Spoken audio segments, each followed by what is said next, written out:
Hi, welcome to 3 Pillars of DnD. I'm Emma. I'm Jesse. Hello. And that's Tyler. And today on this episode, we're going over the characters we created for the Druid class. Yes. In the character creation videos, we each choose a pillar and a subclass and make a class based on those a character based on those parameters. Yep. So this time I took exploration, Tyler has combat, Hello. and Emma has social interaction.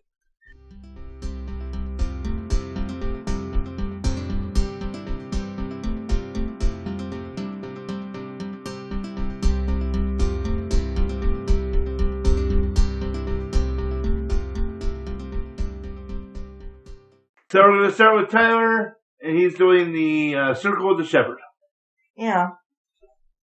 So basically, I chose Circle of the Shepherd because I wanted something new and interesting for combat druid. And, not Circle of the Moon. So what's the general consensus behind the Circle of the Shepherd? So basically it's about summoning and conjuring, creatures to help you, It's like summon bees, conjure fae.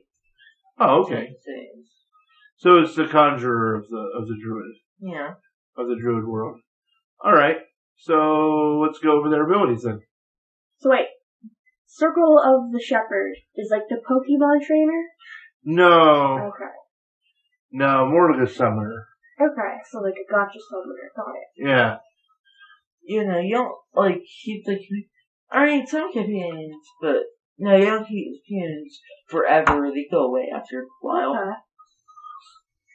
So your first ability is Speech of the Woods. At second level, you gain the ability to converse with beasts and many fae.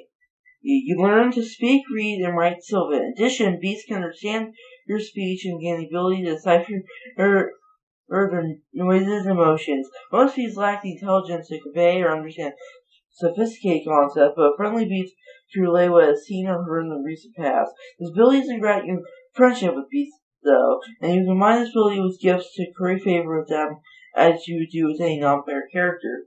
This ability allows you to, speak with animals, which would mean you have to be stupid to say, strict invocation to talk to the animals. Who would do that?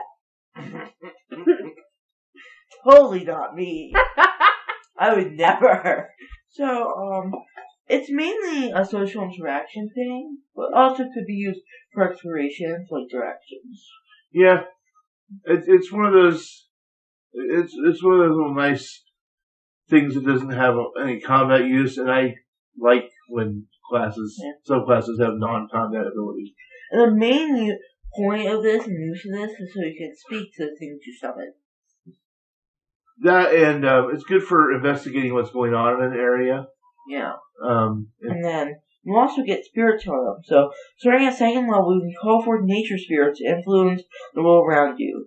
As a bonus action, you magically summon an incorporeal spirit to a point you can see within 60 feet of you. The spirit creates an aura and a 3-foot radius around that point. It counts as neither a creature nor an object, though it has a spectral appearance of the creature it represents. As a bonus action, you can move the spirit up to 60 feet to a point you can see. The spirit persists for 1 minute or until you're incapacitated. When you use this feature, you can't use it again until you finish a short or long rest.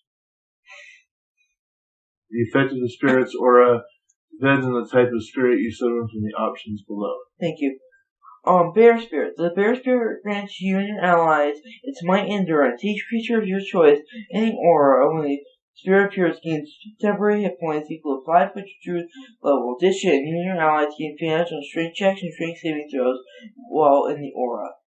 Yeah. That's pretty good. Temporary hit points is always great. Then there's Hawk Spirit. The Hawk Spirit is a consummate hunter in your allies with keen sight. When a creature makes an attack roll against a target in the spirit's aura, you can use your reaction to grant advantage to that attack roll. In addition, you and your allies have advantage on wisdom perception checks while in the aura. And then, so we have Bear, Hawk, Unicorn. I like that you can use your reaction to gain advantage to an attack roll. I mean, that can be really important if you, say you have the paladin who really needs to get that big hit off. you could give them advantage so they can get that all their super smites off and destroy everything. Same with the fighter, stuff like that too. And that advantage on perception checks is really good too, and even non-combat situations. Yeah. Yeah, that's really great. It helps, non-combat. And then the final one is the Unicorn Spirit. Unicorn Spirit allows a protection to those nearby. Your allies gain advantage on all ability checks, may detect creatures in the spirit's aura. In addition, if you cast a spell using a spell slot, there are sort of hit points to any creature in or outside the aura. Each creature of your choice in the aura also gains hit points equal to your Druid level. I mean, it's just a little boost, but hey, Boost to the boost. if there's it's a boost of hit points to each creature in the aura, the 30-foot aura. So if it's all your allies, if you're like at least level 5 or whatever, that's 5 hit points to everybody. That can add up real fast. Higher levels, you can really and no one would ever want to do this, but if you had an army of sugar gliders, you could all heal them. There you go. At higher levels, all the way to full. Oh god. That's totally not my game plan. But yeah, I mean, be able to detect anything that might be sneaking up on you as invisible or just sneaking around really well. It lasts for a minute, so. Yeah, it doesn't require your concentration. You can cast it up to 60 feet away, so if for some reason you don't need to be in that area, and it comes back on a short rest, which is also very good too. Oh yeah. I mean, you can use it a little more often then. Yeah. And then at 6th level, you get Mighty Summoner, and starting at 6th level, beasts and fae that you conjure are more resilient than normal. Any beast or fae summoned or created by a spell that you cast gains following benefits. The creature appears with more hit points than normal. 2 extra hit points per hit die it has. The damage from its natural weapons is considered magical for a purpose of overcoming immunity and resistance to non-magical attacks and damage. Well, that's big, because when you get to the 5th to 10th level range, a lot of the monsters you fight are resistant to non-magical damage, and that really makes your summoned creatures a heck of a lot more useful.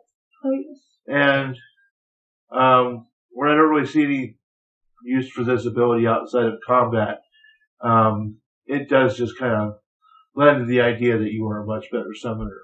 So as a flavor aspect. No, it's extra hit points, which is always great. Oh yeah.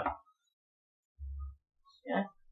And then at 10th level, you can Guardian Spirit, and beginning at 10th level, your Spirit Totem safeguards the beast and fae you call forth with your magic. When a beast or fae you summon or create with a spell ends its turn in your Spirit aura, that creature gains a number of hit points equal to half your Druid level.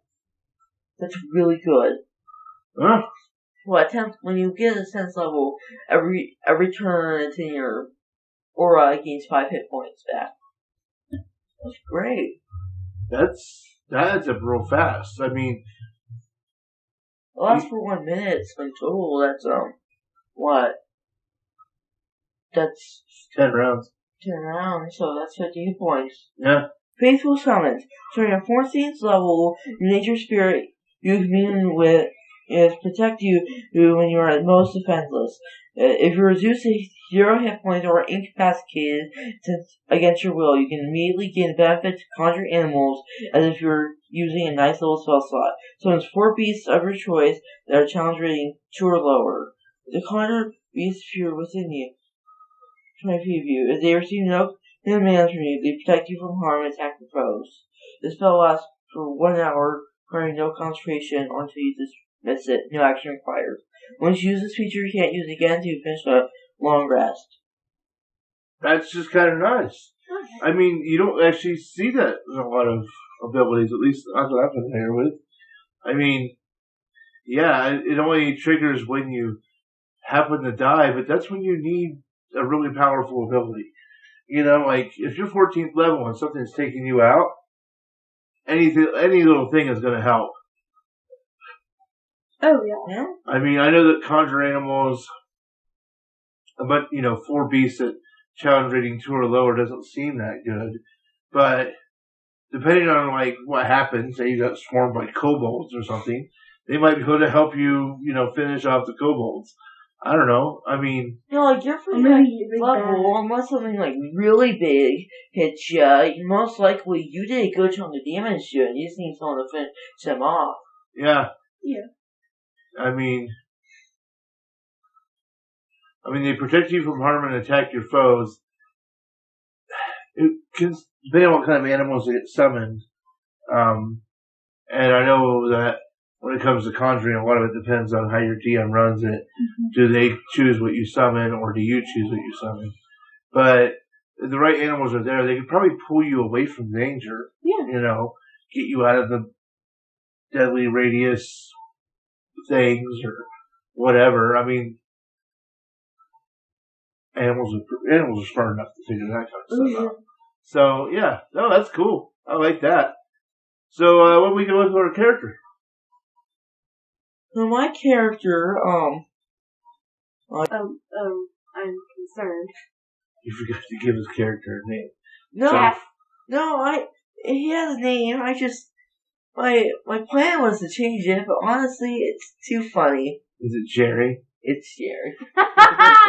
Jerry! Like Jerry from, Parks and Rec? Or Jerry from, Disenchantment. There's a difference. Yeah. It's not much of a difference. Not much. Just There's Jerry. a slight difference. Just Jerry. No, Just Jerry. I was using the randomized name on D&D Beyond, and I just get Jerry. Jeri. And I just lose, like, I just start laughing. Just stick with it. I think it's great. I love it. And I'm saying this to the camera. Yeah. No, I'm just gonna stick with Jerry. Jerry. So, to support my, Circle of the Shepherd, I decided to choose Hobgoblin of the Feywild. The main reason I chose this was because Fey Gift. So, so you can use this trait to take the help action as bonus action, and you can do so a number of times equal to your proficiency bonus. You can all extended uses when you finish a long rest. And starting at 3rd level, choose one of the options below each time you take the help action, whether the bonus action or an action. Ability, the target your help action each gain number of temporary hit points equals 1d6 plus your proficiency bonus. You target your health action, each increase your walking speed by 10 feet until end of turn, or until the start of your next turn, the first time your target your health action hits a creature with an attack roll, that creature has disadvantage on the next attack roll and makes within the next minute. So the best part about, like, one of the weaknesses of the Hobgoblin of the Feywild is if you have no friends, you can't help them. But you make your own friends. Yeah. And I just think that's really good. Oh, this is so cute! And actually, I think the Fortune of the Many can benefit you as well, though, right? Oh, yeah, I just wanted to cover this one first. So if you miss with an attack, roll, or fail an ability check or a saving throw, you can draw on your bonds or proceed to get a bonus to roll equal number of allies you see within 30 feet of you. Maximum bonus of +5. You can trade number of times equal to your proficiency bonus, and all expended uses is, That's powerful. Yeah. I mean, because depending on what kind of summon you use, you can easily get five allies. But even if you just have a couple, a +2 to attack roll, a saving throw, or an ability check is a big boost. There's, they didn't use correct grammar, and they said, and you regain all expended uses, you finish a long rest. Oh, when you finish a long... Oh, okay. Yeah. Ha! Typo. I just have to point those out. Yeah. I also get dark vision. Didn't the Fey Ancestry give you some resistances too? It's not just make you Fey. Oh wait, no, you advantage on saving throws make to avoid or have a charm condition on yourself. Well, that's good. Dark vision 60 feet. What proficiencies did you focus on? Or do you think they don't really matter for this build? I chose survival and perception. Oh, okay. Just to have them. Yeah. Let's see, what's more good? I have beast spells, so I can cast my spells in my wild shape. But since you're not since with the highest wild shape you can get is what, like a CR2 or something like Sure, one. that? CR1. So I'm probably going to use it to like turn into an eagle, giant eagle. So you can fly above the thing. Or you could change it to an animal to match the ones you summon so that kind of make you blend in, right? Oh, yeah. So they couldn't know which one was me. Exactly. I mean, it could be kind of like, Naruto's shadow clone. Jutsu, I mean, you could even scream that if you want to be a weirdo.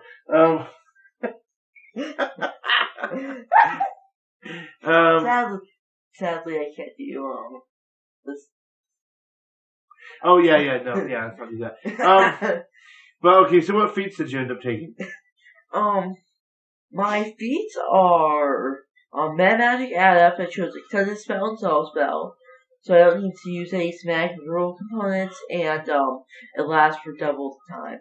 So what advantage does the somatic components have? Basically, I don't need to make any sound or anything to summon my beasts, so I can just cast them with just focus. Oh, okay. And then the extended makes it last longer, double the time. Well, there you go.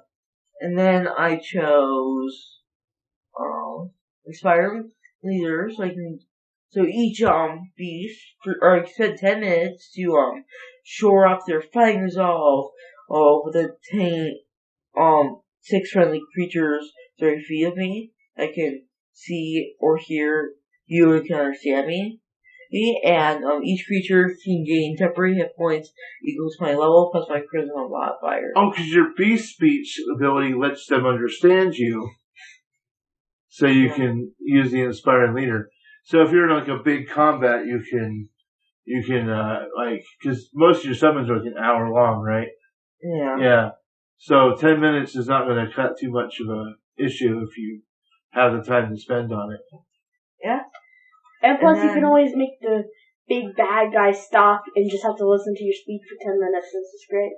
I chose Warcaster and Resilient Constitution. Okay, so that basically say you can focus on your concentration. It's really hard for you to fail concentration checks, essentially. Yeah. That's really good, really important for summoning. I never chose the Eldritch Adept Beast speech. Never. Not once. Alright. So with your dump set was strength. Yeah. Obviously wisdom is your high. And Constitution. Yeah. And a little bit of charisma to make an inspiring leader work. Alright. Yeah. So,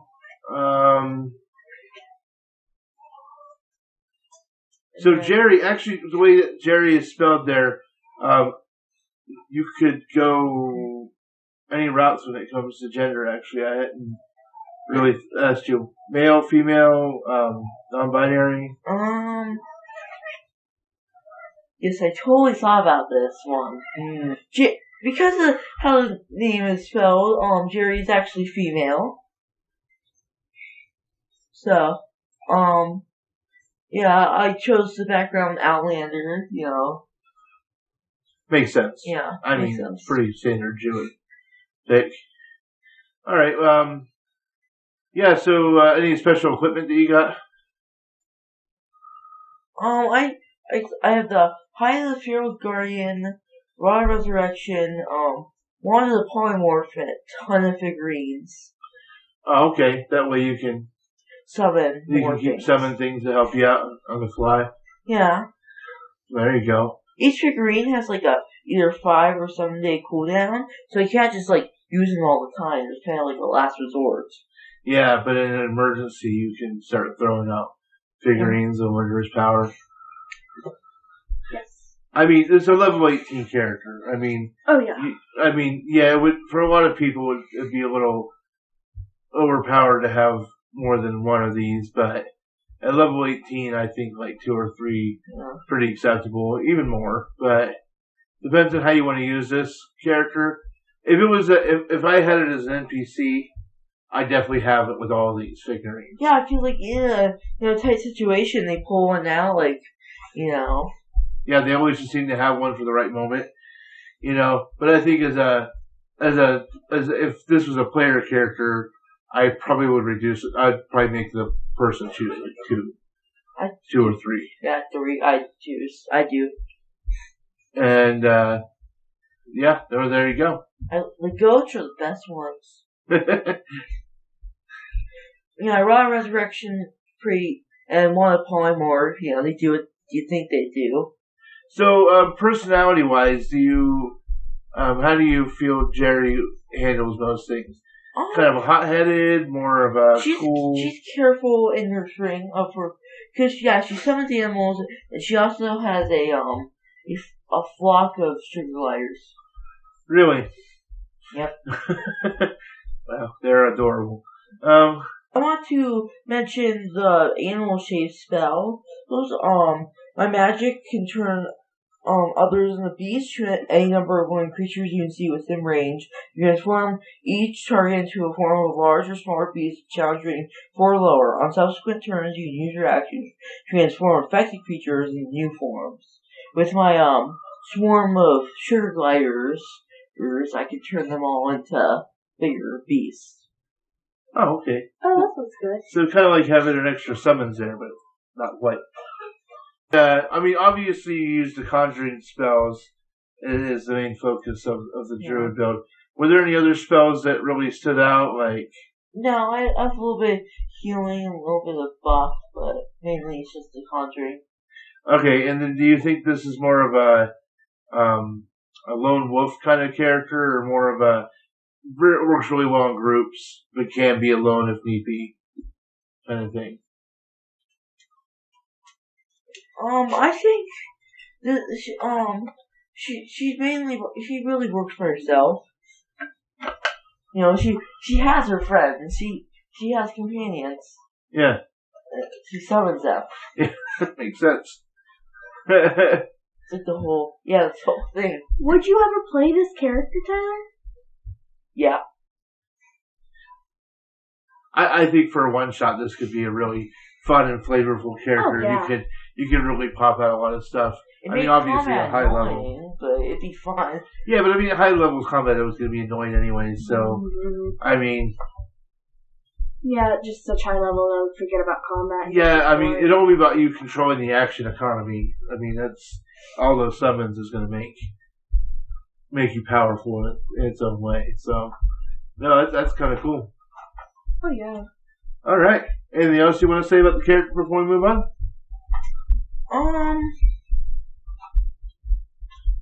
No. Or the class, I suppose. If there's. I think for combat druid, don't just think of Circle of the Moon. It is the best one, but it's also just one of many options. Yeah. No, I like this. I like this combat build. It's really cool. My first character was Circle of the Moon, and it was not interesting at all. Fair enough. Yeah. All right. Well, then our next subclass is going to be the Circle of the Stars. This is the character. This is what I chose this time for my exploration build. Okay, so the Circle of the Stars allows druids to draw on the power of starlight. These druids tend to track the heavenly patterns and the stars, depending on which world they happen to live on. They document these things. They follow them. They keep track of them because it's a major part of who they are. Yeah. And it's an interesting idea. It's like an astrologist with real powers. I saw something. You can make a Circle of the Stars druid be like a seafarer, like Moana. Yeah. Oh my God! You should have made Moana. Yeah, Maui would be could be a druid of the Circle of the Stars. Yeah, he even has a shapeshift. Yeah, exactly. Oh, that's so cool. That is Maui. I should have made Maui. The character I made was fun though. You should have made Maui though. I should have made Maui though. Yeah. At second level, when you choose this subclass, you get the star map ability. You've created a star chart as part of your heavenly studies. It is a tiny object and can serve as a spellcasting focus for your druid spells. You determine its form by rolling on the star map table or by choosing one. While holding this map, you have the following benefits. You know the guidance cantrip. You have the guiding bolt spell prepared. It counts as a druid spell for you, and it doesn't count against the number of spells you've prepared. You can cast guiding bolt without expending a spell slot, and you can do so a number of times equal to your proficiency bonus. You regain all expended uses when you finish a long rest. If you lose the map, you can perform a 1-hour ceremony to magically create the replacement. This ceremony can be performed during a short rest or a long rest, and it destroys the previous map. Here's some of the examples they use for your star map. Of course, if you think of something different, do something different. Yeah, you could map it on your body or something. Exactly. Well, that would be so cool. A scroll covered with depictions of constellations. A stone tablet with fine holes drilled through it. A speckled owlbear hide tooled with raised marks. I don't know why it has to be owlbear, but okay. A collection of maps bound in an ebony cover. A crystal that projects starry patterns when placed before a light. Oh, that's so cool. And glass discs that depict constellations. That's lame. Alright, number 5 is my pick. What name these? By the way, what one does your character do? It is a collection of maps bound in an ebony cover. So that'll come up with my character. Oh, that's pretty lame. Well, it's important because of my background. Of why. It had to be something that could be taken. Star map gives you the map. Of course, it's mechanics. It gives you those spells, but you can also use it to actually navigate your way around. Yeah. Which is a little social interaction and exploration. Yeah. More exploration, but I think if you took navigation tools with your characters, I think that you could definitely get double use out of your star map, and that's kind of cool. Yeah. So also at second level, you get Starry Form.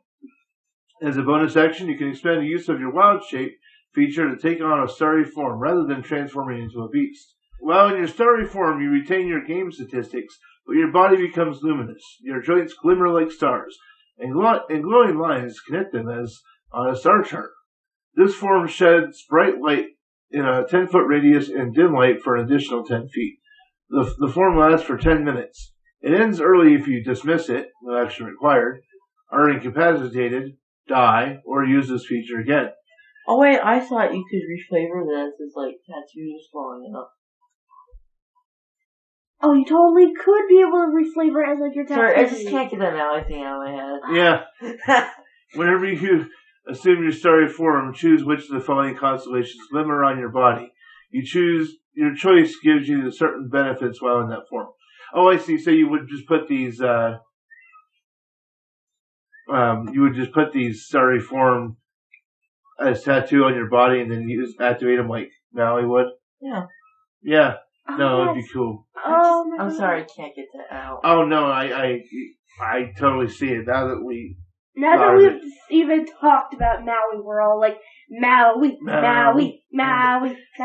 you're amazing. I was about to do that. You're welcome. So the three forms are this: Archer. A constellation of an archer appears on you.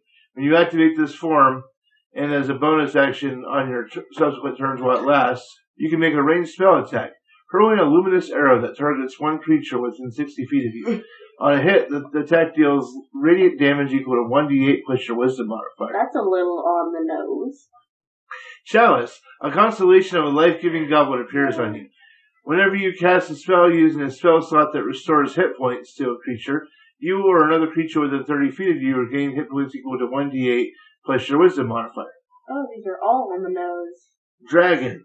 A constellation of a wise dragon appears on you. When you make an intelligence or wisdom check, or a constitution saving throw to maintain concentration on a spell, you can cheat a roll of 9 or lower on the d20 as a 10. Oh, dear God. Yeah, so I like these, but I suppose they're really enhancing something you're going to focus on for a little while. Yeah, but they're really basic. They're really basic, but if you think about it, it's just using one of your wild shapes. Yeah. Which, unless you're a Circle of the Moon Druid, aren't as powerful. So these do get better after a while. Yeah, And I mean, I like the arrow one in particular. Of course, I would definitely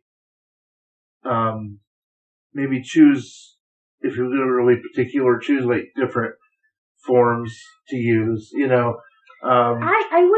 I would revamp these, honestly. These seem also boring. Like, nothing cool about them. Actually, I think, well, compared to wild shape, you turn to an animal, yes, you have a lot more options, but the animals aren't that complex. I know, but every single anime that ever has an archer, the archer has one super move that makes the arrow glow, and I just keep getting those vibes. It's like it's not good enough. They're just trying to be too flashy with it, and it's not. I don't like it. I like it, and you're wrong, and I'm right. Well, I don't. If you want to make, if you want to mix things up, and you want to be an edgelord, make yourself change the archer to a darkness arrow, and have it do necrotic damage instead. Or you flavor it as like you throwing lightning bolts. Yeah, something like better than an arrow. My God, you can do anything on your body. Yeah, I mean, if you choose that. Yeah, I mean, if you're a Greek themed one, yeah, you could have like a tattoo of Zeus, and then you get a lightning bolt that you hold and you hurl it instead. Oh. As you can tell, audience, we're gonna be mentioning tattoos a lot. Yeah, well, I mean, they say they appear on your body, so even so, it'd just be a constellation pattern. I mean, if you're looking for like good examples, that the Theros book has a lot of like what gods look like in constellations and stuff like that. Yeah. And some of there's like these special versions of some of the magic cards of the gods that are just constellations. They're really cool. Of course, anyone with star charts has lots of examples from our own constellations. Yeah. So you can do a lot with it. And anything cooler? I think that's something that's definitely worth homebrewing. If you can come up with 3 different things that are more interesting and fit your character better, but remember, these are kind of low-level powers. You don't want to make them too powerful. Yeah. You get this at level 2. Yeah, you want to make them flavorful, but don't make them too strong. These are actually really good, I think, I would keep, like, all the dice points and stuff, like all the hits and... Yeah, like a D8 of damage or a D8 of healing or... Reflavor it. Yeah. Oh, God, it's ugly. Well, but you can always do that with D&D, so don't worry. I really like the dragon one. I feel like I would use the dragon one way more than the other two. And see, I think the dragon one is probably the one I'd use the least myself. Oh, it gets really good at later levels as well. Yeah. Why do you think you'd use it the least? I just don't think I'd focus that much on concentration spells. If you have a high enough concentration, you basically, unless it does like a ton of damage, you can't really fail a Constitution check. I mean, yeah, it certainly helps. So I don't know. I'm with you. The later levels of the game, I'd probably use the dragon one more often. Yeah. Okay, so at level 6, you get the Cosmic Omen. Whenever you finish a long rest, you can consult your starter map for omens. When you do so, roll a die. Until you finish your next long rest, you can gain access to a special reaction based on whether you rolled an even or an odd number on the die. So the 2 abilities are called, one is called Wheel, which is for even. Whenever a creature you can see within 30 feet of you is about to make an attack roll, a saving throw, or an ability check, you can use your reaction to roll a d6 and add the number rolled to the total. That's a real hard word. Yeah. This is woeful too. Woe, which is odd. Whenever a creature you can see within 30 feet of you is about to make an attack roll, a saving throw, or an ability check, you can use your reaction to roll a d6 and subtract the number from the total. You can use this reaction. You can use this reaction a number of times equal to your proficiency bonus, and you regain all expended uses when you finish a long rest. Once again, I love that because if I'm not mistaken, this one's from Tasha's. I think it is. I love that they're tying more things to proficiency bonus.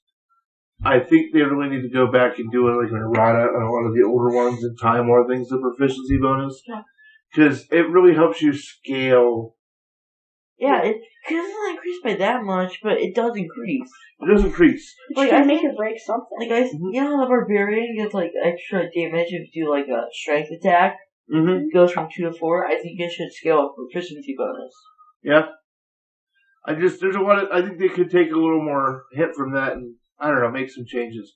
But it's hard to change a lot of things in print, so I kind of get why they don't. Yeah. So with Cosmic Omen, you know, because you can use it not only for attack rolls and saving throws, but also for ability checks, this can be very good. Like, you can help get you can, you know, use your Omen to help a teammate, you know, make that climbing check or something like that. You know, you can point out, oh no, use that handhold instead. You know, you gotta make sure you play up the flavor of it and really make some explanations for it. But this has its real nice uses outside of combat as well. And even if you have people pursuing you who aren't necessarily attacking you yet, you can have them fail some, you know, ability check or whatever as well. I mean, I like that there's a little more flexibility with that. And that's kind of cool. Yeah. Clicking constellations. The constellations of your starry form improve. The 1d8 of the Archer and the Chalice bonus on the Chalice become 2d8. And while the Dragon is active, you have a flying speed of 20 feet and can hover. Oh, wow. Moreover, at the start of each of your turns, while in your starry form, you can change which constellation glimmers on your body. Oh, so you can really just mix it up, use that full use to your wild shape to really adapt to whatever you need at the moment. The character I made doesn't go this high, so I didn't really focus on the higher level abilities. That dragon one just gets so much better. Yeah, a fly speed and a hover especially is really nice. And then at level 14 you get full of stars. On your starry form you become partially incorporeal, giving you resistance to bludgeoning, piercing, and slashing damage. Wow. That's kind of cool. I mean, yeah, it's 14th level, but it's a little late to get a level 1 barbarian ability, but at the same time, you know, hey, you're a druid. That's just kind of cool. And it makes sense. Like, it's just another enhancement on top of that starting form. Because you really want to, you know, get outside that box. And you're right. I think if you were to homebrew some things up and maybe change your forms so they match a theme for yourself a little better, it could be a lot more fun. But they're good guidelines. They're good starting points to help you figure out where to go from there. Yeah.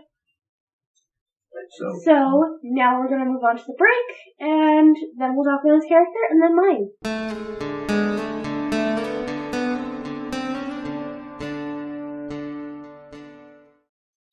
Alright, so welcome to the sellout break.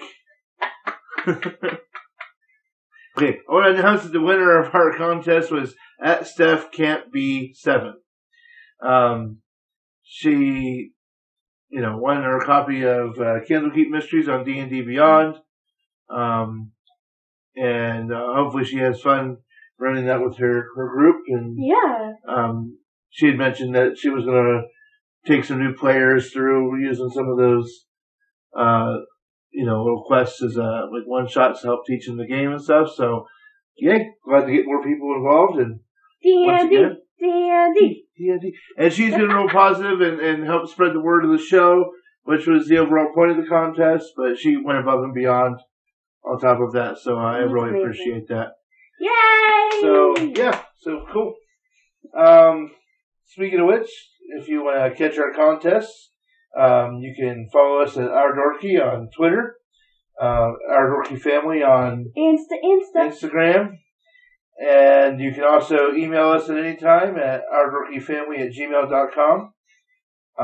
You can use all three of those platforms to ask us questions, suggest show ideas, tell us what you think, anything. Any feedback is good for us, so, yeah. Yeah!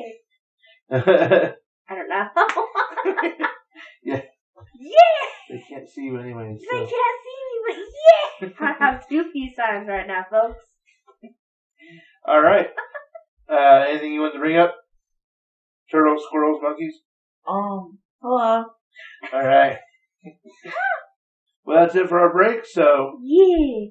Hello.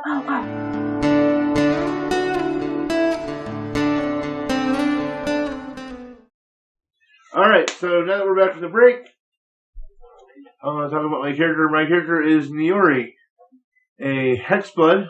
One of UA's races. Yeah, one of the new UA races from the Gothic lineage. So the idea behind this character was that she was, recruited to be a kind of a replacement hag for this hag coven.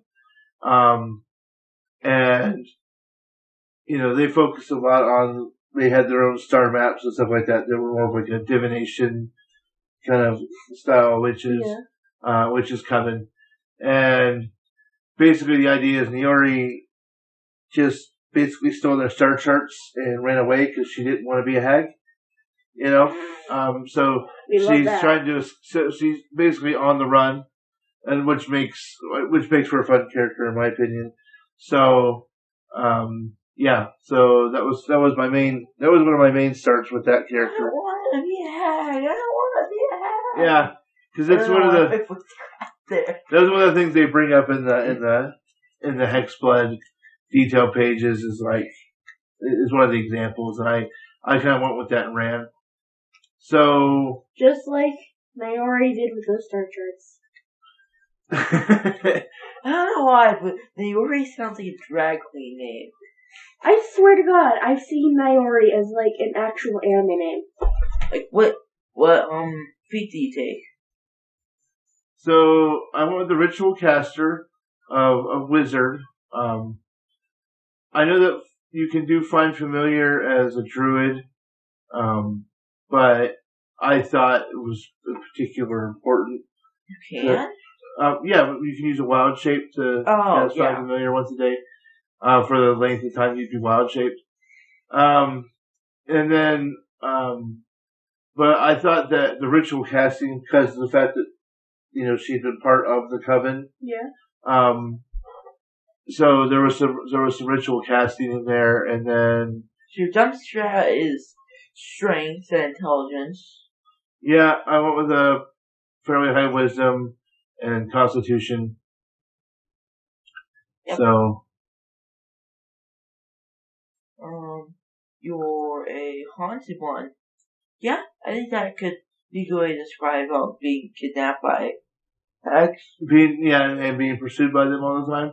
Yeah, so there's a lot of focus on Arcana, and was one of the skills I really focused on that with that. So basically, what the idea behind this druid is to be kind of like part witch.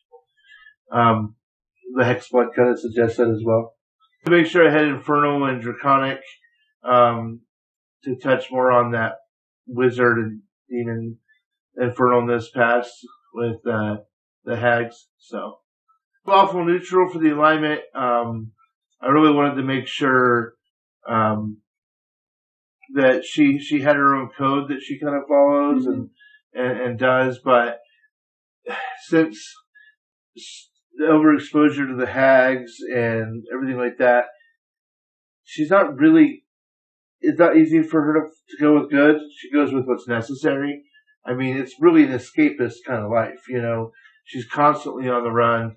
Sometimes she has to do some things that are kind of iffy, in order to survive. What is her code? Well, I mean, she's real big into the stars. She really does believe in them. And, mostly she wants to survive. So I went with Lawful Neutral, and the idea is that while she may have to do some things that are not always good or evil, her main focus is that she wants to stop the hags. She wants to stop the coven from hurting anybody else, but she also needs to, stay away from them and escape. So that's her main goal, and that's what she's going to focus on. So she's not going to let a little thing like good or evil get in the way of eliminating this threat. And that's what she's going to focus on overall. And it's a little hard, but she's probably not going to, obviously not going to hurt children or other things like that. So just the hags. Yeah, just the hags is the main thing. But I don't know. There's a little bit, but it's kind of a loose alignment. She might fall more in the neutral category, with leaning towards lawful. Neutral is really hard to do. Because of the hex blood, I went with black hair, purple skin. The eyes, I made one gray, one black. What's that? It's called? Yeah. Wire short. Yeah, I went with very short, oh very my light. God. Less than 30 pounds. Yeah, less than 30 pounds, 2 feet, 5 inches, 19, so she's real small, like, really falls into that kind of fae so feel. She's small and this cut you. I made sure that I really focused on the paranoia aspects of this character. She, I like the idea of her reading and memorizing poetry to calm her down and to repeat snippets of poetry to help her deal with the anxiety of being hunted. I love her. And she's also kind of always afraid that they'll somehow figure out a way to convince her to become a hag. So she's always constantly worried about that, always on that edge. Oh, you're gonna make me cry. And then, of course, every day she has certain rituals that she's got to follow. She always looks at her chart. She's always reading her omens. She does that really ritualistically every single day, which makes sense, with the Circle of the Stars. But, it's really just a fundamental part of her character. Even though she didn't have those abilities, she'd be doing them anyways. So I relate so hard with this character, and I hate you for it. To the equipment! You have a necklace, adaptation, bag of holding, hellfire dagger, and +1 shield. And a broom of flying. Yeah. So I really wanted to play up that witch feel. Of course, the bag of holding. If you're going to be on the run, you need to have bag of holding.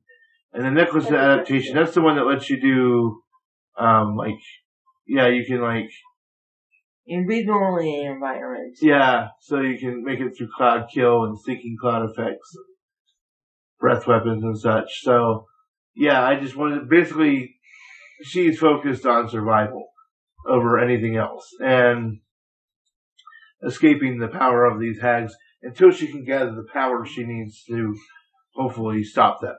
So that's the whole idea. I definitely would play this character. I think it would be a lot of fun to play this character. You kind of really good DM though. I think it would. The DM would have to do a lot of work, so you'd want to find the right DM to run it. I think you could do that one. Not me. I think you could. Not a good DM, Emma. Yeah, this is definitely a story-based character. So, because this was an exploration character, and that was a real big focus, I had the Broom of Flying and the Necklace of Adaptation, so that she can get anywhere and escape, while also trying to get into places that can help get her the power she needs. Extra magic items or whatever it is that is going to help her overcome these hags. So when I chose my spells for this character, my cantrips, I think, really helped kind of emphasize some of the points. I chose Infestation, Primal Savagery, so that you can, grow claws and claw people and stuff like that. Have that cantrip? I would never take that cantrip. I know, right? Then after I claw them, I could rip my fingernail out, throw it in their face. And then scratch the inside of your eyeball. Yeah. And then Thorn Whip, because I don't know why you wouldn't take Thorn Whip. That's just something. I'm sorry, I just love that spell. I don't really get the appeal, but okay. It's a spell that I love. Let me look at it real quickly. Read it out loud. Well, okay, so the reason why I love Thorn Whip is Whips have a 10-foot reach. It's a 30. You can pull creatures up to 10 feet closer to you, and as you level up, it gets more powerful. After a while, what's the point of using any kind of weapon as a druid when you can just use a thorn whip? Actually, it's a cantrip. You said 10. It's even better than I thought it was. It has it's a 30-foot whip. So, it's a 30-foot whip you can use to pull enemies closer to you if need be, if it's larger or smaller. And it does piercing damage, and it increases in damage as you go. I just love the spell. I love everything about it. Of course it wouldn't be good if you were like multi-class as a fighter or something like that with extra attacks. Because it's a cantrip. But I love everything about it. And especially with the Hexblood Druid, it just really feels quite appropriate. It's just everything. It's kind of just vicious and powerful, and I like it. I also like Fog Cloud, protection from evil and good to deal with the constant hag attacks. And the other ones are there, but they're not really as important. But those are the spells that I think really point out, really epitomize what this character is about. I expect your character to have conjure animals. Well, I was kind of going to go for good spells. I think conjure animals is a good spell. It's 8 beast challenging 1/4 or lower. That's so good. Yeah, I mean, when you need a distraction, conjure animals is there for you. Yeah, that's a good list for you. You can summon a dire wolf. See? You know how good. You summon 2 dire wolves. Yeah. 2 is better than 1. See? I mean, your character focused more on the conjuration stuff, so of course your character would be better at it. But, as part witch, it was just one of the many things that just felt like a real good combination for this character. It's a really good concept, part witch druid. So I really wanted. I thought it was fun to make. So that's kind of what I was. And like I said, I definitely would love to play this character if we were doing one shot in the. Honestly, if it was a good one shot, I could upgrade this to any level, and I think I would enjoy it. So I don't really care. Even at lower levels, I think it'd still be a fun character. Oh yeah. Okay, it's my turn. I want my mushrooms. All right. So for our social interaction. Character and subclass. Emma, you're going to be doing yours? Shrooms! Alright. I'm very tired. Okay, I chose Circle of the Shrooms. Spores. Shrooms, spores, whatever. No, Circle of the Shrooms. That's what it's called now. The toadstools. So what's the basic consensus of this? You eat mushrooms to get bigger.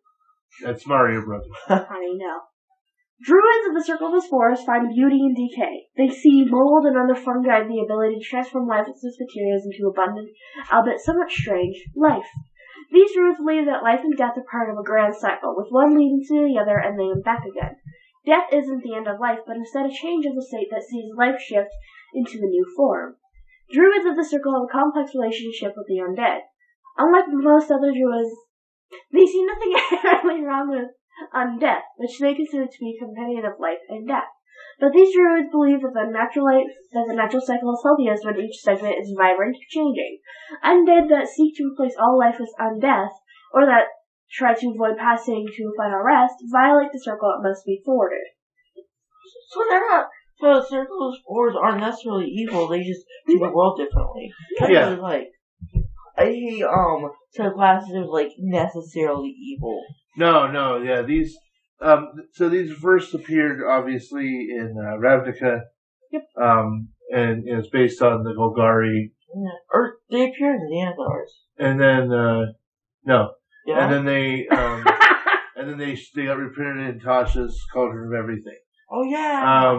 No, you're right. So they kind of extended it out. And I'm glad they did, because I really didn't think that needed to be just a Ravnica thing at all. Although it does fit Ravnica, though. Oh, yeah, Ravnica quite well, but... And yeah, I do think putting it in Ravnica originally was the right idea, but I am glad they opened it up. So at level 2, you get your circle spells. Each symbiotic link to fungi and your ability to tap into the circle of life and death grants you access to certain spells. At 2nd level, you learn the Chill Touch cantrip.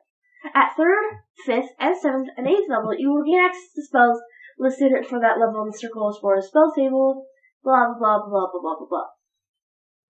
Yeah, it doesn't count against your spells prepared, blah, blah, blah. Blah, blah, blah, blah, blah, spellcasters, blah, blah, blah, blah, blah, blah. I don't know much about them. Okay, so, read the spells. So at 2nd level, you get Chill Touch. At 3rd level, you get Blindness, Deafness, and Gentle Repose. 5th level, you get Animate Dead and Gaseous Form. 7th level, you get Blight and Confusion. 9th level, you get Cloud Kill and Contagion. Condensation. Shut up. Contagion. Hail of the Spores, 2nd level ability. You are surrounded by invisible necrotic spores that are harmless unless you unleash them on a creature nearby. When a creature you see moves into a space within 10 feet of you, or starts its turn there, you can use your reaction to deal 1d4 necrotic damage to that creature, unless it succeeds in a Constitution saving throw against your spell save DC. Then necrotic damage increases to 1d6 at 6th level, 1d8 at 10th level, and 1d10 at 14th level. On one hand, it's free damage. On the other hand, it's so little. But it's so cool. I love this one. Yeah, I mean, a lot of the other abilities are based on this one. Yeah. And how it works. But I do like that the damage scales up. Mm-hmm. And so, and it's use of your reaction. How often do you use your reaction? Never. Anyways, so it's just a way to do a little free extra damage. Yeah. If you decide to multi-class into Rogue, or if you're a Minotaur. But, yeah, most things use your bonus action. This uses a reaction, and I just kind of like that it spreads your action economy around. Yeah. I feel like this is very social interaction, because you just have invisible spores around you all the time. And, somebody, you could just say they're not invisible, and somebody could be like, oh, you have spores around you. Well, that weird. And this is cool. I think you could flavor it up in different ways if you wanted to as well. You could, you could state that there's a smell, like a natural smell around you. You can make that either sweet or sickly, depending on how you want to flavor it. Sickly sweet. Oh. Yeah, I mean, you can do a lot of different things with it, because, that sickly sweet smell especially is kind of indicative of, rotting flesh and such, so. Yeah. You could do a lot with it to really make it your own. So, also at 2nd level, you get Symbiotic Entity. You gain the ability to channel magic into your spores. As an action, you can expend the use of your Wild Shape feature to awaken those spores. Rather than transforming into a beast form, and you gain 4 temporary hit points for each level you have in this class. While this feature is active, you gain the following benefits. When you deal your Hail of Spores damage, roll the damage die a second time and add it to the total. Your melee weapons attack deal an extra 1d6 necrotic damage to any target they hit. These benefits will last for 10 minutes, until you lose all those temporary hit points, or until you use Wild Shape again. Alright. Wow, I think that's an interesting way to use your Wild Shape. Yeah, basically, I mean, you're going to do that extra d6 in necrotic damage, and, necrotic damage is not easily resisted, so, I mean. Remember, temporary hit points don't stack. Don't do drugs, kids. Don't do temporary hit points, kids. I just thought that remember, and that, the way it was phrased just made me think, don't do drugs, kids. Yeah. Alright, next. So at level 6, you get Fungal Infiltration. Your spores gain the ability to infect a corpse and animate it. If a beast or a humanoid that is a small or medium dies within 10 feet of you, you can use your reaction to animate it, causing it to stand up immediately with 1 hit point. This creature uses the zombie stat block in the monster manual. It remains animated after 1 hour, which after time collapses and dies. In combat, the zombie's turn comes immediately after yours. It obeys your mental commands, and the only action it can take is the attack action, making one melee attack. You can also use this feature a number of times equal to your wisdom modifier, minimum of once. You regain all expended uses of it, and when you finish, a long rest. Yeah. And see, if I'm remembering correctly, Dubstat has a zombie template you can throw on things. And I would probably use that instead. Add the zombie template to whatever it is you animate. To make this, A, a little bit better. And B, to make it, feel more natural. Probably not that powerful. They're only, a fourth of the challenge rating. Yeah. So, you need to be careful with the DM. I think you could say, you can't use this on certain things that have a higher CR rating, so you don't allow your Druid or the Spore to be too powerful. But I still think adding the zombie template to things would be a lot more fun. How's that on higher mod? Because no matter what you animate, it uses a zombie stat block. That's what I'm saying. Avoid I would say you can't use this ability on something with a CR1 or higher.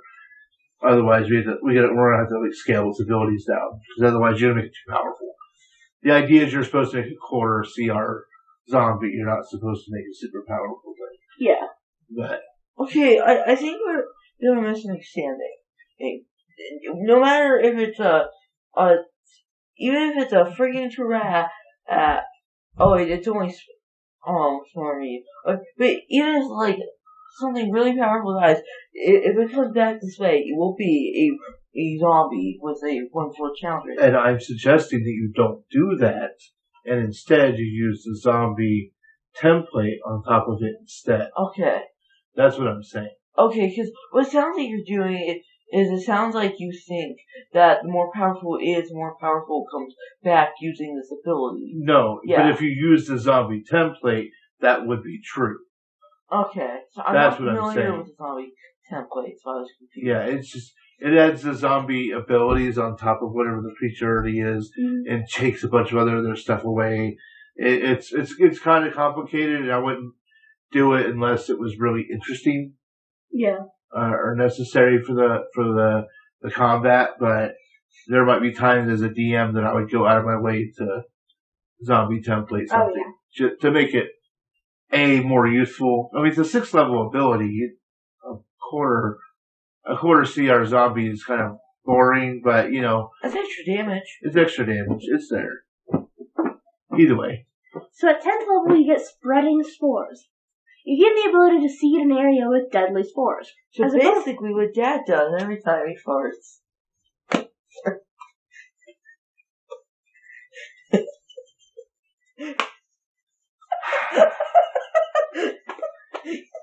So as a bonus action? That joke wasn't that bad. If I wasn't the dad here, I'd say you just dad joked me. Honestly, I think he just dad joked you. Better than you dad joke us. The king of dad jokes in this family, ladies and gentlemen. I said, I Tell knew me how I'm you the said dad it, now? how I said ladies and gentlemen. No, he's on the dad now. Don't sleep in the shed. There you I go. don't get allowance. Alright. Go to your job. So at 10th level, you get Spreading Spores. You gain the ability to seed an area with deadly spores. As a bonus action, while your symbiotic entity feature is active, you can hurl spores up to 30 feet away, where they swirl in a 10-foot cube for 1 minute. The spores disappear early if you use this feature again. If you dismiss them as a bonus action, or if your symbiotic entity feature is no longer active. Whenever a creature moves into the cube or starts its turn there, the creature takes your Hail of Spores damage unless the creature succeeds on Constitution saving throw against your spell save DC.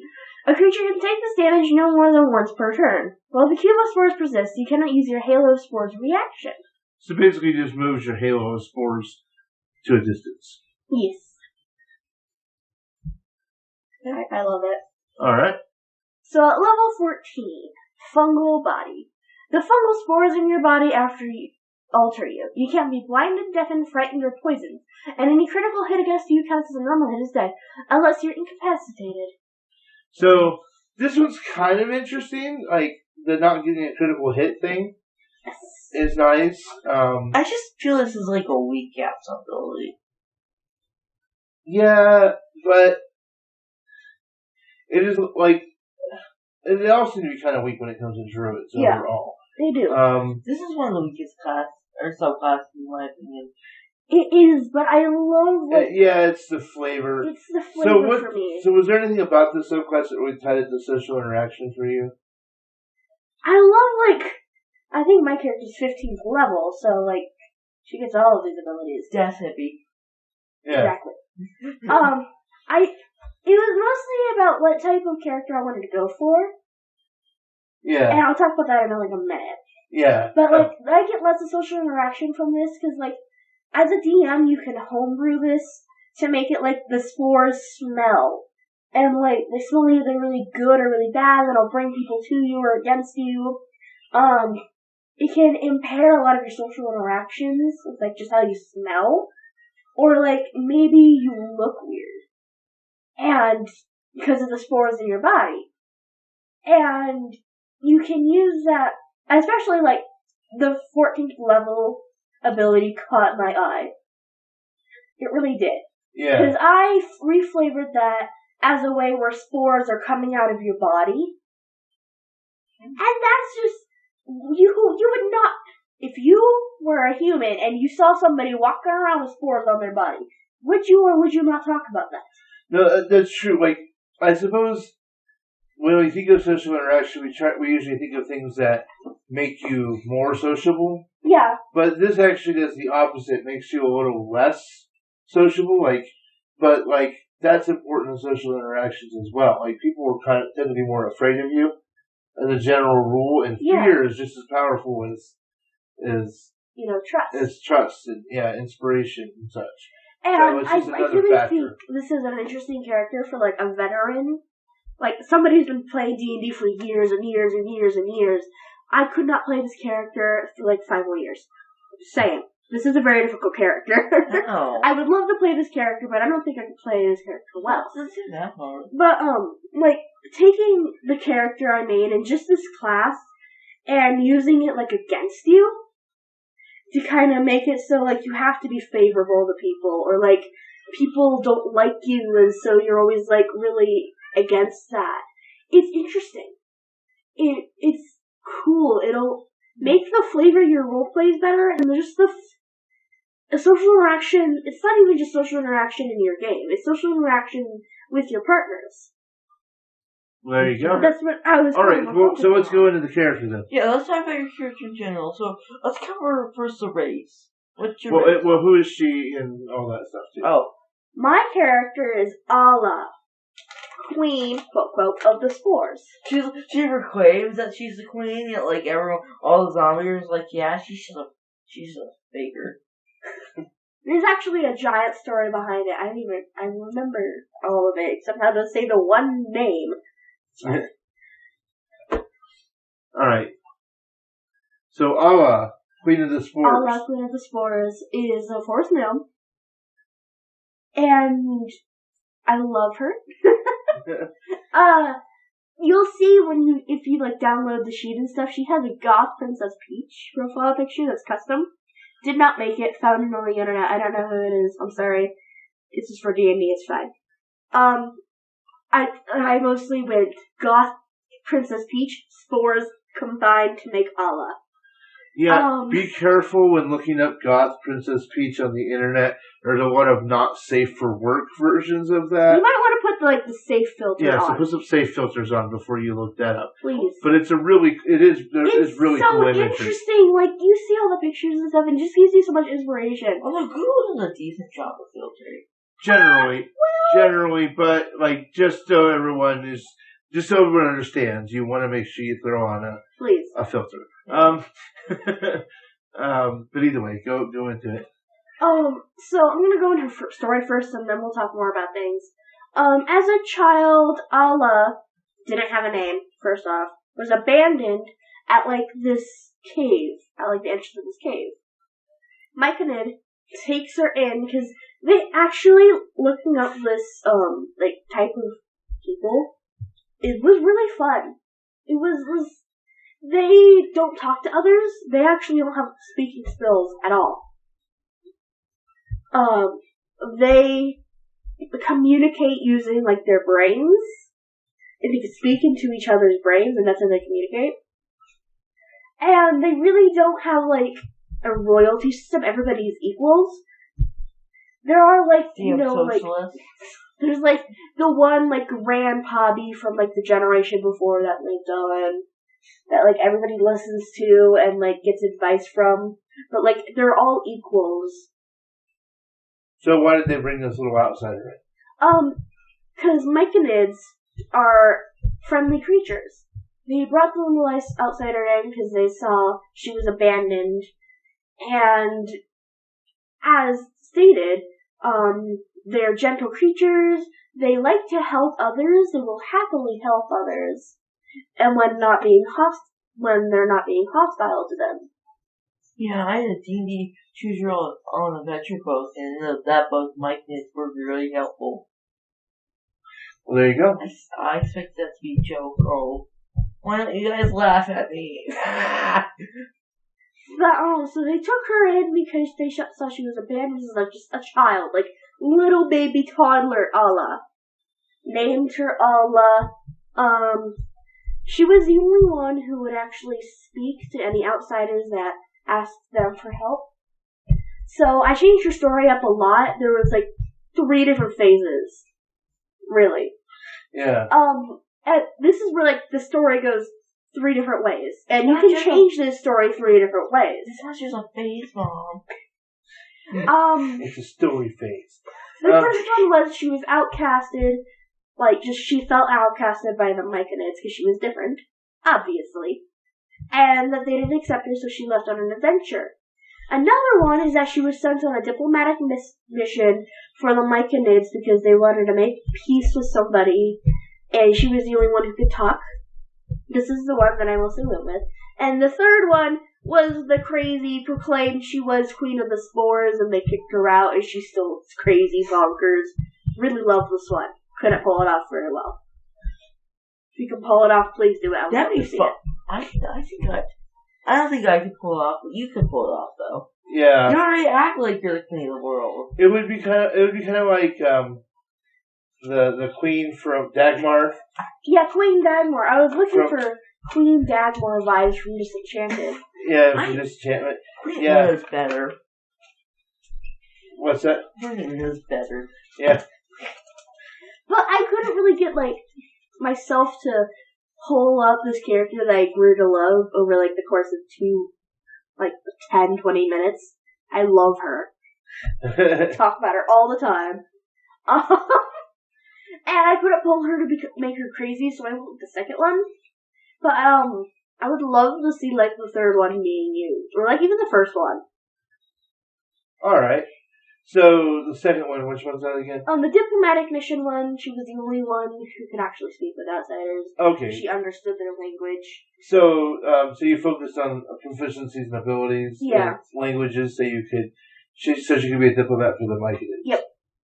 Okay. And she was proclaimed queen of the Spores by everybody else. Yeah, not the Myconids, but everybody else. Yeah, the Myconids are good person, and everybody else is the queen. Yeah. Everybody else is crazy. So it's a misinterpretation. Yeah. From everybody else. Okay, that makes sense. All right. So were there any special feats that you took to accomplish anything like that, or? I don't think so. You went with alert. I did go with alert. I remember this now. All right, and then you also went with ability score improvement. Okay, and then ability score improvement. Okay, so alert was the only feat that you went with. Okay. All right. Tyler, I see you over there. And then what was her dump stat then? What was your dump stat? Is it strength like everybody else? I don't think so, actually. Nope. It was intelligence. Okay. Yeah. Because she didn't really have a formal education. Yep. She had to learn. Also, she's crazy. Well, no, that's She's the not third crazy. one. That's the third one. I want the second one. She's diplomatic. She doesn't have formal education, so she's really like bad with words. She's like, that thing over there looks pretty, and it's just like she has a higher vase, charisma or like a than pretty wisdom. flower. I find that interesting. But you said she came off weird to people. She does come off weird to people, but she doesn't act like she's dumb. She knows what she's talking about, but she doesn't know the words. That's what I was going for. That's why her dumb stat is intelligence. That's why her wisdom is 13. Yeah, but you increased all these. I increased a lot of these. I think they all are just about equal now, because she's a higher level character. But if you play her first level, or second level even, her dumb stat is intelligence, and that's because she has kind of this, in my mind, a big period where she's learning these different words and what they're meaning, and she's still going through that little toddler phase we all go through. Because she doesn't have a formal education. Yeah, but obviously you made her focused on being a diplomat first.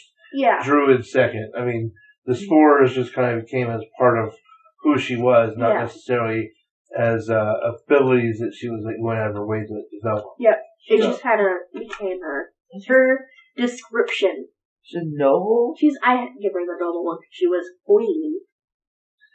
Yeah, she has an ability.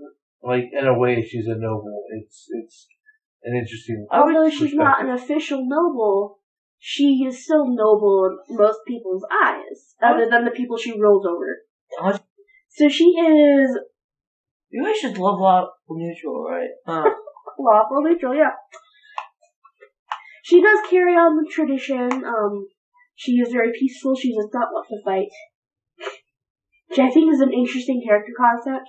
I love playing those characters that are don't enjoy fighting, but are strong enough to defend themselves. Well, if she's peaceful, then why isn't she good? It makes her not good. Well, it's more about it's about what's good for the Myconids. Yeah, it's what's good for them mostly. Because they do get hostile once you make them hostile. They are not a weak people who are just submitting themselves.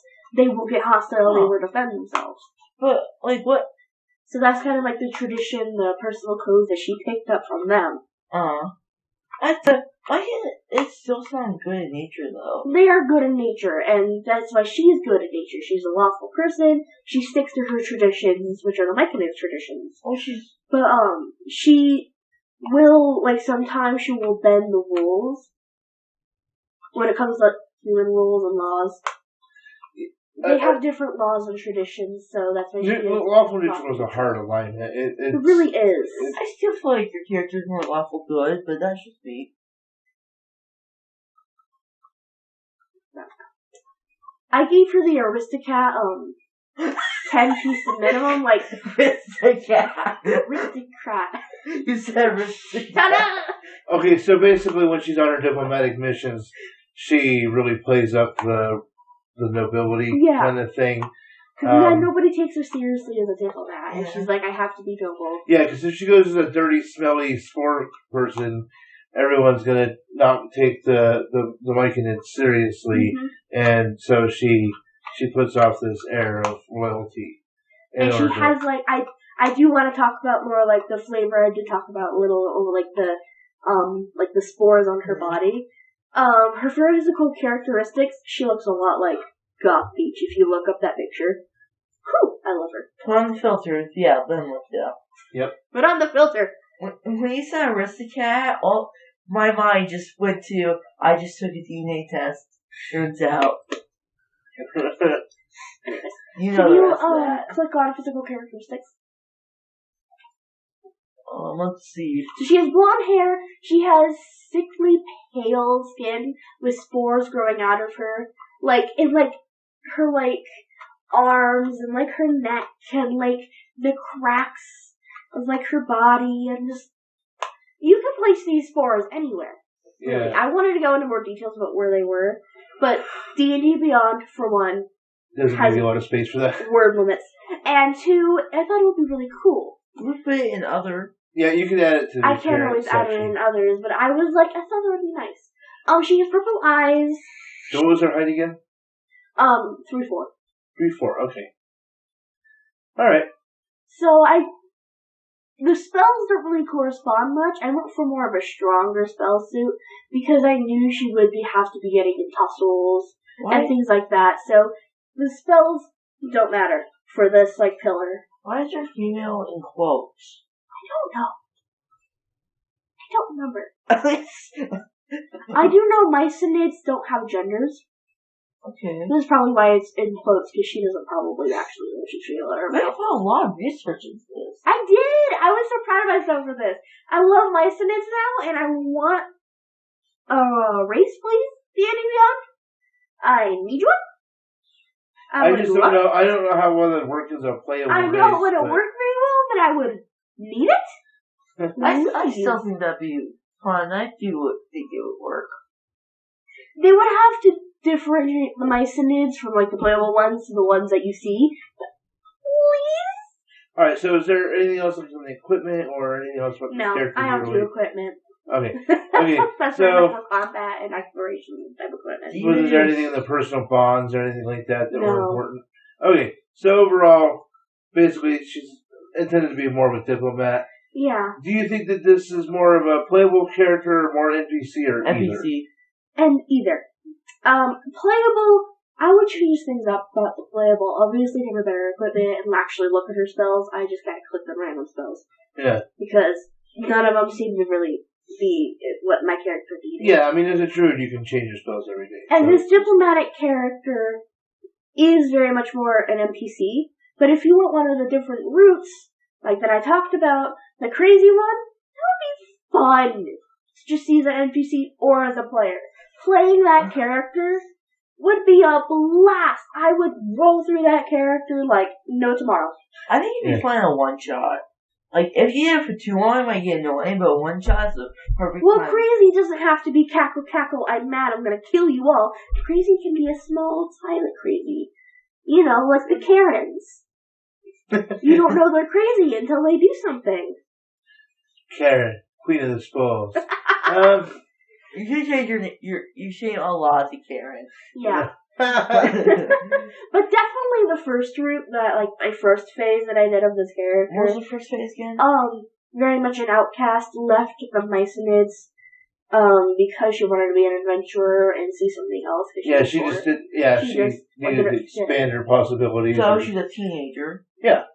But that was more of a playable character. This one's more like an NPC, and like the third one can be either. So I actually gave a lot of like vagueness to this character because I think there's so many different ways you can take this character. Oh yeah, no, for sure. Yeah, I'd play this character very teenager-esque. The crazy one, the teenager who wants to just leave on her own, the diplomat who accepts her role and just helps people and is very kind. Oh my god, I love Allah.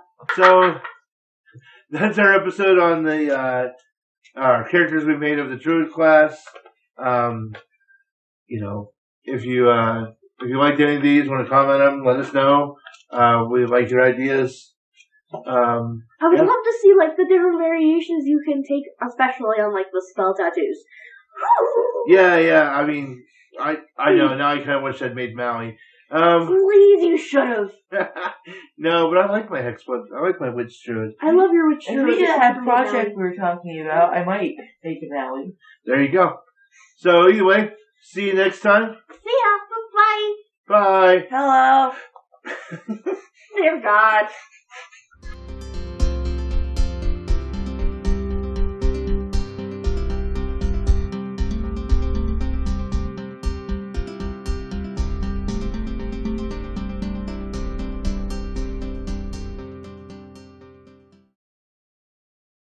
So first we'll start with Tyler. Hello. After the first we'll start with Tyler. After the I love that intro. We're doing the break right at the beginning. All right, so music. Oh, you're gonna keep that in now. It's great. It's certainly gonna make it. It's certainly gonna make bloopers. Blah. Just you looking over me like, bleh. Bleh. All right. So 10th 10th level job.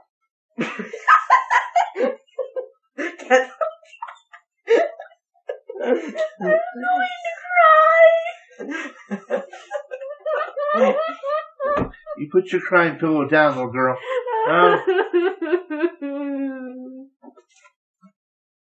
So,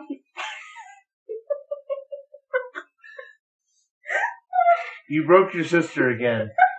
I know it's easy. You just go boop and 2 breaks, but... And that's how he got dad joke point. Yes, you have done fun guy. We are the fun guys. Fun guys.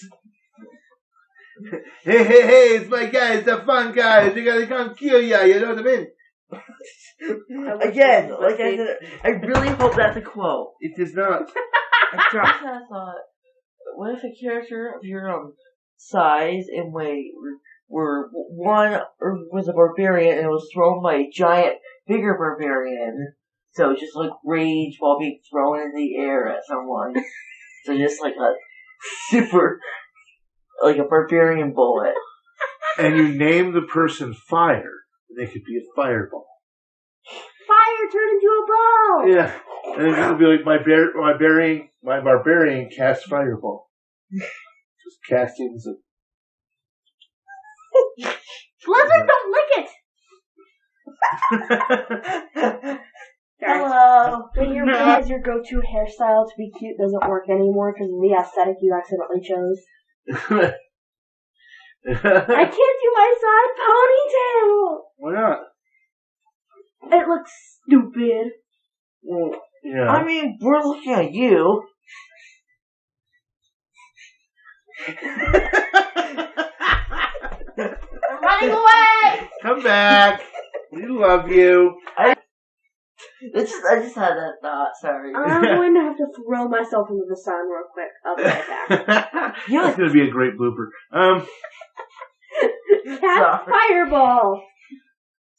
Anyways, night. I'm sorry, hearing mom could go in the background just threw me off. Oh, I know. She's probably watching my Tiki-Takis again. Oh, don't say them like that. Tiki-Takis? Oh, good. I'm sorry, I'm gonna go throw up real quick. The TikToks? You don't like when I talk about the TikToks? I prefer Tiki-Takis. I like Tiki-Takis. I like flippy floppies. Floppies. That's what they're called. Yeah, oh, I'm going to throw up. No, excuse me. A flippy phone. Flippy phone. Yeah, flippy the pancakes. What, honey? It's not like I'm talking about the Facebook. The Facey books. I'm leaving. The Facey books. Or the Twitteries. Stop! Why is that so funny? I'll kill you. I'll kill you.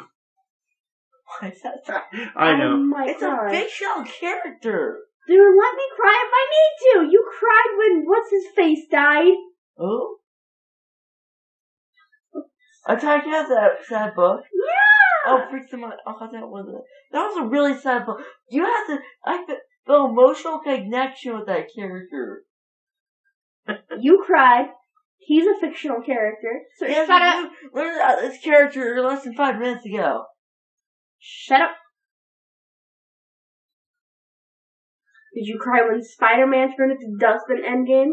In Infinity Wars? I did. I did too, don't worry. Don't worry, honey, I did too. Alright, so... Hi. How are you? Voice crack things. Now let's get back to the show. Alright. So now we're done talking about the Twitterers. Twitterers. Twitterers.